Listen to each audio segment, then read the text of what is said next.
How is it going, Player Profiler Nation? It's your boy Jason Allwine, and I am back from the Senior Bowl, ready to give you my all Senior Bowl offense. I've picked one quarterback, two running backs, three wide receivers, and one tight end to mention, as well as one honorable mention per position that we'll go through at the back of this video. These players have stood out after 3 days of practices, whether it be in their practice performance, whether it be how they carried themselves in practices, or how they interviewed in the media portions. It was a fantastic week down in Mobile, and these players all did something good, but these were the standouts. We're going to start with quarterback, and I realize that some of you are going to be a bit surprised when I say that Carter Bradley is going to be my all Senior Bowl quarterback. And it starts with this. I'm not saying that Carter Bradley is going to be the next Brock Purdy or even the next Jake Browning. What I am saying is that every quarterback in Mobile was disappointing.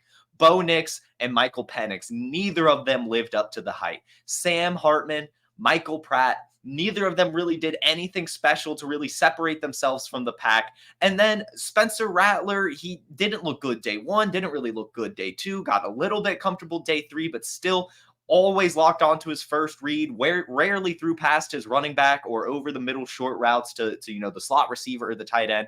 And Joe Milton, even though he has a cannon for the arm, never put it on display. What Carter Bradley did was he showed up despite being from Southern Alabama and despite many people believing he didn't even deserve to be there, and he played well. It isn't like he lit the world on fire or anything, but he certainly showed confidence, and he showed the ability to find open receivers and push the ball downfield, something that none of the other quarterbacks in Mobile did. And again, I recognize that his performance in the game was a bit flawed, but in practice, it was really, really good, especially compared to the rest of the players. And honestly, that's why I have to make him my all Senior Bowl quarterback. He's not the tallest, he's not the fastest, he's not the strongest, but he certainly has really high football IQ, and he carried himself super well. And the quarterback position is about much more than the intangibles. This was a guy who went out there day one and was probably the best quarterback on the American team day one and day two. Day three, it probably went to Rattler, but Bradley was so good all 3 days. All 3 days he was good, and he proved he belonged.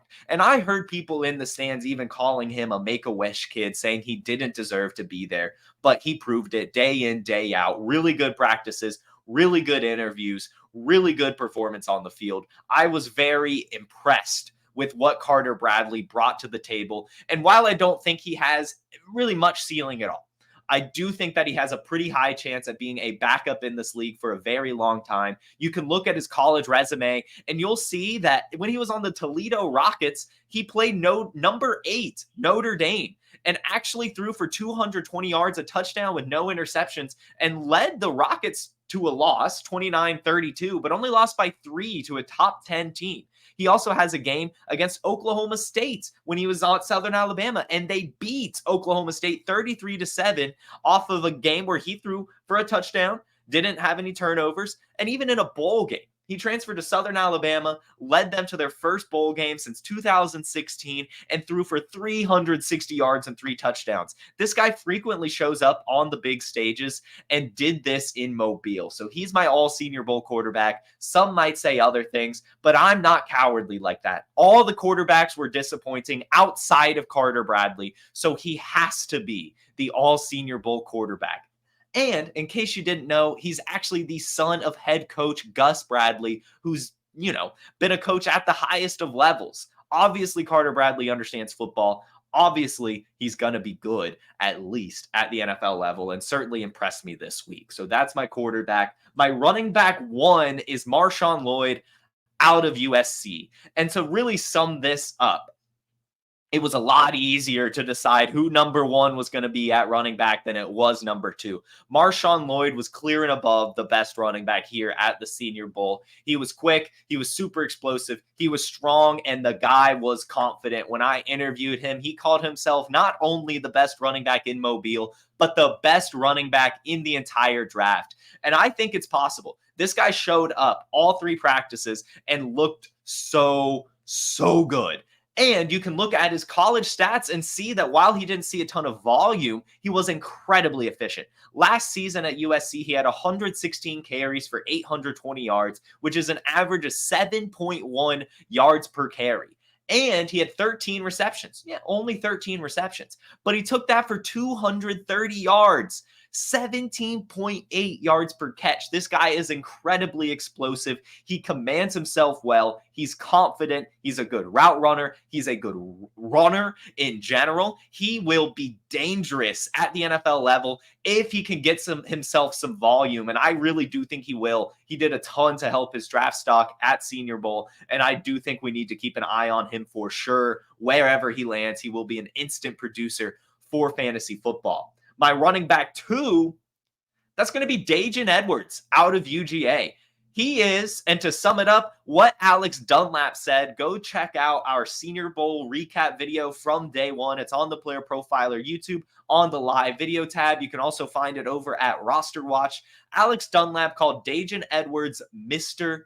Vision. And that is exactly the best way to put it. This guy was the most patient runner on the American team, but was more than just a really good runner.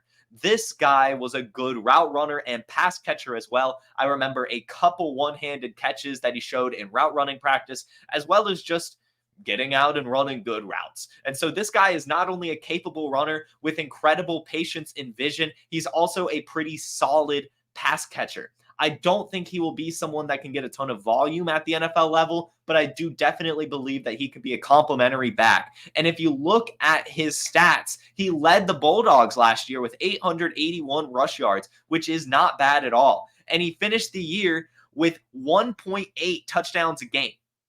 1.08 touchdowns a game. Sorry. He had 13 touchdowns in his 12 games, which is just phenomenal. And to take that to the next level, he had not 1, not 2, not 3, not 4, but 5 games with 2 touchdowns last season at UGA. And he even had 1 game with 6 receptions, and over the course of the year averaged 9.9 yards per catch, showing that he's a capable running back that can do it all, really. So I do think he'll be very complimentary at the next level, and I really want to keep my eye on this guy, Daijun Edwards. Again, he was incredibly patient and had a ton of vision, and it was so tough to do that because the American team running backs had to practice against Tavondre Sweat out of Texas, one of the best defensive tackle prospects we've ever seen. And yet Daijun Edwards was showing up all week, finding the right holes, waiting until the holes open, followed his blockers, and demonstrated that he can be a pass catcher as well.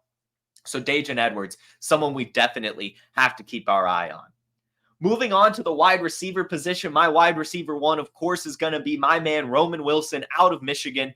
Go Blue. He had such a good Senior Bowl that he actually sat out of practice for day 3 and opted out of the game. He was so good from the start with highlight catch after highlight catch after highlight catch. And it wasn't even just phenomenal catches. It was incredible route running. It was great footwork, and it was decent run blocking as well. Not great. He's not a liability there, but not very good at it either, but it's fine. You don't necessarily need to do it when you're that good of a receiver. I mean, one-handed grabs, beating corners, being quick, being strong. Roman Wilson has it all, and this is someone that we certainly need to keep an eye on. You look at his stats and they don't pop off the page. 789 yards, 12 touchdowns. Sure, not that great, especially when you know that Michigan went on to win the national championship and everything. But then you realize they just don't pass the ball a ton. You look at those stats, and that's actually 20% of J.J. McCarthy's completions, 26% of his pass yards, and 54% of his pass touchdowns. So Roman Wilson is clearly a dog and commands a ton of volume and targets and has a clutch factor that is undeniable. This guy will produce wherever he lands and has done a ton for his draft stock this week. Keep your eye on Roman Wilson. The wide receiver 2 is going to be Brenden Rice out of USC. And I'm not going to lie, and I won't even be the first person to say this, it wasn't the most impressive practice at camp. But when you looked at all the wide receivers there, Brenden Rice was the one who looked like the most prototypical, the most upside running or wide receiver. He looked strong. He was strong. He looked fast. He was fast. And he commanded himself well in interviews, in everything. Really, he was a fantastic route runner, a really good route runner, and beat them whether it was deep, short, whatever. He was shifty and good. The only issue there was there were a couple drops, but I think that's just something that these college receivers have to work on. We know this. We saw it all the way back with Jamar Chase. I mean, the ball is getting bigger, so you're going to have these issues. But without those drops, he looked excellent and had some good catches as well. And again, just his frame, 6'2", 212 pounds, he looked bigger than that and played bigger than that. Brenden Rice is someone that actually has alpha ceiling, and I really want to keep my eyes on him. He had 12 receiving touchdowns, which was a ton. And everyone thought that Xavier Legette was going to be the guy that looked like DK Metcalf out there. It was Brenden Rice. He looked like, I'm just talking literally based on looks, he looked like the alpha wide receiver at the Senior Bowl. He wasn't the one doing the most highlights or anything, but he certainly looked the part and looked so solid all week. So someone we definitely have to keep our eye on. And I think with the right landing spot could be a true alpha at the next level. And my wide receiver 3, which is some people's wide receiver 1, actually, he had such a good practice camp, is Ladd McConkey. I just don't necessarily see him having much of a ceiling at the NFL level. I do think he'll be an instant producer, and I do think he'll be really good. But I think his floor is like a Hunter Renfrow, and his ceiling could maybe be, I don't know. I just don't see him hitting that Cooper Kupp threshold really at all. He's an excellent route runner, if not the best route runner at the Senior Bowl. He was incredibly smooth. And if you talk to anyone, they will agree that he was a standout. And it wasn't even just the practices as a wide receiver. He crushed it in the special team stuff as well. He was easily the best punt returner on the American team, and even started doing the punt return drills with a football in each arm and then fielding the punt so that he would finish with 3 footballs total in his arms. Just think about that for a second. The coordination it takes to do that. Ladd McConkey is a true football player. He's a dog, and he will probably dominate at the next level. I'm just not necessarily sure how much ceiling there is there. I think he's a guy who's going to command a ton of targets, but it's going to be short routes. And so we're going to have to be depending on touchdowns when it comes to fantasy football. But he's definitely one of the best wide receivers, if honestly not the best wide receiver at the Senior Bowl. It's just, I don't think he has as much ceiling as some people are suggesting. But I mean, he was probably the best wide receiver on the American team. Actually, yeah, he has to be, right? The other 2 wide receivers I mentioned were on the national team. So Ladd McConkey, a true standout, absolute dog, and I'm excited to watch him at the next level. Super capable in all facets, super smooth route runner, great hands, quick, shifty, special teams production, you name it. Ladd McConkey has it. Keep your eye on him for sure. And lastly, for the All-Senior Bowl offense, it's Theo Johnson filling out the tight end role. He is 6'6", 257 pounds, and has 10-inch hands. Massive dude. Absolutely massive dude. And you'd be like, okay, you know, that means he can block and he might be an okay route runner. No, this guy was an excellent route runner, and he was the fastest tight end at the Senior Bowl, despite being 6'6", 257 pounds. He was clocked running over 18 miles per hour, the fastest speed recorded by a tight end, and he had super solid hands, was an excellent blocker, and a pretty capable route runner as well. Theo Johnson is going to be a guy that will produce at the next level. It might take a little bit of time, but he's easily, to me, the highest ceiling tight end at the Senior Bowl. Practiced the best as well, and someone I'm 100% keeping my eye on and excited to watch on Sundays. With his size and speed, it is hard to imagine that Theo Johnson could fail at all. So that's the All-Senior Bowl offense. We had Carter Bradley at quarterback, Marshon Lloyd and Daijun Edwards at running back, Roman Wilson, Brenden Rice, and Ladd McConkey at wide receiver, and Theo Johnson at tight end. Just some quick honorable mentions. We'll go with Spencer Rattler at quarterback. Again, I mentioned he was super slow to start out the gate, a very disappointing day 1, an okay day 2, and day 3 is when he finally started to show some confidence, and that's why I can't give him the All-Senior Bowl quarterback like a lot of people have. He just didn't do enough for me, especially day 1 and day 2. He locked onto his first reads and scrambled frequently and spent too much time in the pocket. That's something that's a bit of a concern, obviously something that can be worked on, and his scrambling was good. so I can't knock him for it. I just, at practices and especially at the Senior Bowl, you're supposed to show us some stuff that we haven't really seen before, and he was scared to do it. And I find confidence super important at the next level. But again, he was a really good scrambler, and he did show some good throws on day 3. And even in day 2, did show some ceiling. Granted, the only time he made you excited on day 1 or day 2 was when he was throwing to his teammate, Xavier Legette. And so that just shows to me that he's uncomfortable throwing to people that he's not comfortable with. And again, that's why he can't be my all Senior Bowl quarterback. But I will throw him an honorable mention in here because I do think he has a good shot to at least be a backup and maybe has a Desmond Ridder type career path where he could find himself starting in the right atmosphere. I just don't see him as a long-term starter. And I do still have some concerns about how much time he spent in the pocket and how frequently he locked onto his first read and how scared he was to push the ball downfield. So that's why he's just an honorable mention. The honorable mention running back is going to be Michael Wiley. And what's important to note about Michael Wiley is the fact that actually he was named the standout running back by the American team defense. After practices, all the defenders came together to vote for the best position that they practiced against. And Michael Wiley won the American team standout running back award. He did really, really well. In fact, on day 1, he was probably going to be my choice. But unfortunately for Michael Wiley, he didn't show enough in the running game for me to get really excited. What's awesome about Michael Wiley is the fact that he's a very good receiving back. He has three straight college seasons with at least 28 receptions and 297 receiving yards. And that's what he displayed down in Mobile. Michael Wiley was easily the best receiver on the American team, frequently displayed great route running and great hands and good pass protection, and was a solid runner as well. At last year at Arizona, he averaged 4.4 yards per carry, which is nothing to scoff at, and even 6.8 last season. So he's a pretty good running back. He just didn't show the patience and vision that Daijun Edwards did. So ultimately, he's my RB3 from this.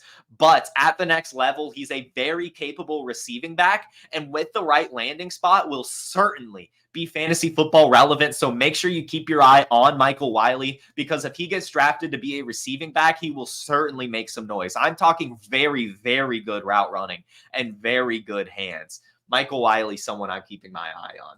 And my honorable mention wide receiver is going to be Ryan Flournoy out of Southeast Missouri State. This was the wide receiver that caught my eye first. Just like Michael Wiley at the running back position, Ryan Flournoy did it at the wide receiver position. I showed up a bit late on day 1, so I was looking at the American team, and I was so excited to see Xavier Legette.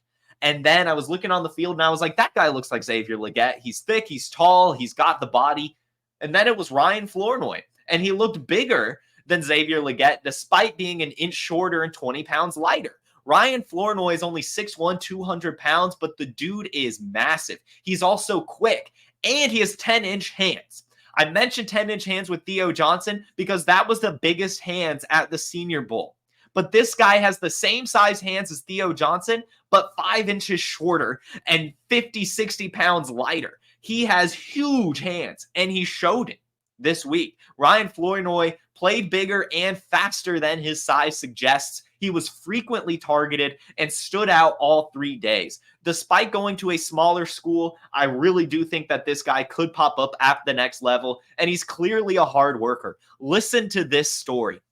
He started out his college career by going D2 at Central Missouri, but he didn't get much playing time and ended up going the JUCO route. He transferred to Iowa Western, where he eventually tore his ACL, unfortunately. But after recovering from tearing the ACL, he led his JUCO team in receiving and was able to transfer to a D1 school, Southeast Missouri State, where he led them in receiving 2 years in a row. He's clearly a hard worker. He's clearly talented, and he clearly just has that it factor. Like I said, he was probably the most targeted receiver on the American team, targeted more than Lad McConkey even, and he did it in all quadrants.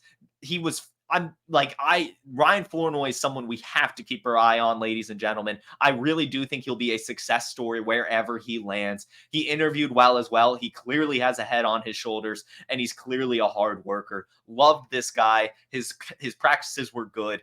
and just he was good, and his story is good. So keep your eye on Ryan Flournoy for sure. He actually ended up earning an invite to the Combine as well, so we will get some good measurables for him, which is just super exciting. Great news for him.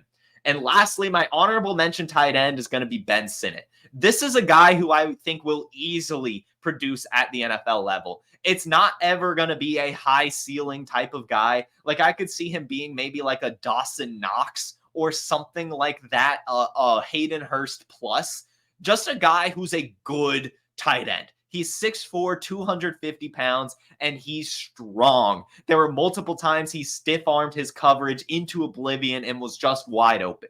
And he's a super good route runner and quick and demonstrated great hands. It was just time and time again, you think that he would drop a pass, but he would come down with it. He has this like clutch factor. I don't really know how to describe it other than that, but he's a really good tight end. And I think he's going to be solid at the next level. And he's just one of those guys who's reliable and consistently produces. So Ben Sinnott out of Kansas State is my tight end 2 from this camp, and I'm super excited to see where he lands. I think he can easily earn himself a role and be a guy who can get you 3 catches, 4 catches, 50 to 60 yards with a tight end or with a touchdown sprinkled in every once in a while. And as a tight end, that's someone that can certainly be helpful for your fantasy football team.